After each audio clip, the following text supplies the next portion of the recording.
Hello everyone, Ryan here again. So I'm getting ready to watch this movie titled The Girl with All the Gifts, and I've heard some pretty good things about it. I know that it is adapted from a novel of the same title, I believe. Yeah. So I'm going to watch this. And of course for this, I'm only going to be enjoying one beer. It's a shock top. I also got just some Coke Zero in that cup. So I won't be buzzing as hard as I was when I watched 50 Shades Darker. But yeah, I wanted to have somewhat of a clear head when watching this movie, because I have a feeling it might be right up my alley. So I'm going to go ahead and watch it and then come back in a little bit, talk about it. So, yeah.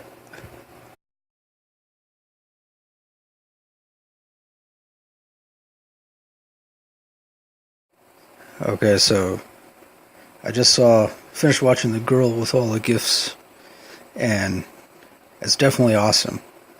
Definitely an awesome movie. I didn't know what to expect from it.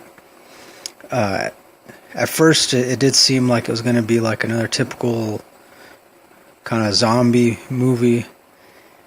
And I guess you could say for the first 25 minutes or so, it does seem like that. It does seem like a typical zombie movie. But then so much more happens, and it becomes so much more intriguing.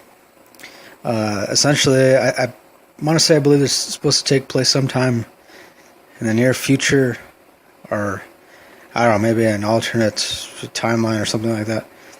And pretty much there's this fungal disease that takes hold of human brains, and therefore, causing each person to become like a pretty much zombie-like. They fall into a zombie-like state. But then, the second generation, what happens is, like, pretty much the kids, I guess, for whatever reason, are immune to this fungal disease.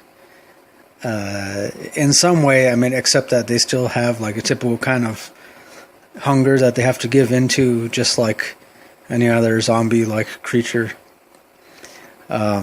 But otherwise, they don't act like they still have a free will of their own.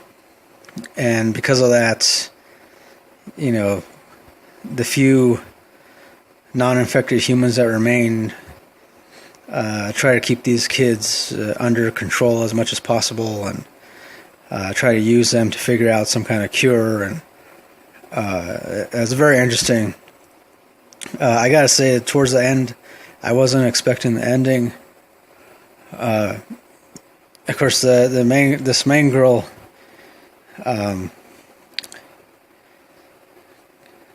crap, her name escapes me right now. She's awesome throughout the movie. Of course, really the entire cast is great throughout this movie. Glenn Close is in it. Gemma Arterton. I don't really know any of the other actors. I mean, the other actors do seem familiar, but I don't know their names off the top of my head. Yeah, definitely awesome. As far as the rating goes, I'm going to give it an 8 out of 10. I don't want to spoil anything more by divulging any more about the story, because I will say you just got to see it. I do know that it is based on a novel, so I have yet to read the novel, but maybe I will after seeing this movie.